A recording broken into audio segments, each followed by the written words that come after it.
নিয়ে যাচ্ছে আমার ছাদ বাগানকে। তুমি আমার বন্ধু, সেই জন্য তোমাদের সাথে শেয়ার করা।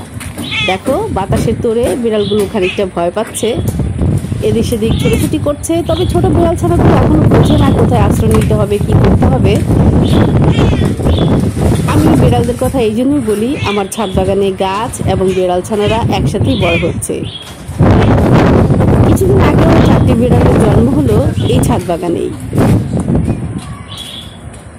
আমার এই ছাদ বাগানটি বন্ধুরা একেবারে তোমাদের চোখের সামনে গড়ে উঠছে। আমার বন্ধু বলে আমার সবকিছু তোমাদের সাথে শেয়ার করে নেওয়া, বিশেষ করে আমার ছাদ বাগান কেমন লাগে জানি না প্রিয় বন্ধুরা। আমার ছাদ বাগান তোমাদের আমার ভীষণ ভালো লাগে, বন্ধু বলেই তোমাদের সাথে শেয়ার করতে চাই। চুলে তো টিকটিকি ডাকে, খানিক আগে এখন প্লাস্টার হলো, কিন্তু বৃষ্টির জন্য পলিথিন দিয়ে ঢেকে দেওয়া হয়েছে।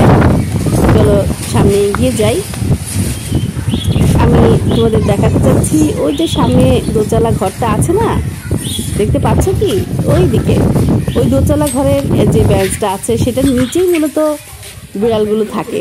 সেখানে নেওয়ারই চেষ্টা চলছে ছোট বাচ্চাদের। তাহলে বন্ধুরা, আপডেট চ্যানেল আজকের মতো বিদায় নিচ্ছি। যে যেখান থেকে আমার ভিডিওটা দেখলে ভালো লাগলে, আমার বন্ধু পেজে আরও বেশি ভালো লাগলে আমার ভিডিওটা দেখে ছড়িয়ে দিও। তাহলে ভালো থেকো বন্ধুরা, যে যার অবস্থানে থেকে। আল্লাহ হাফেজ।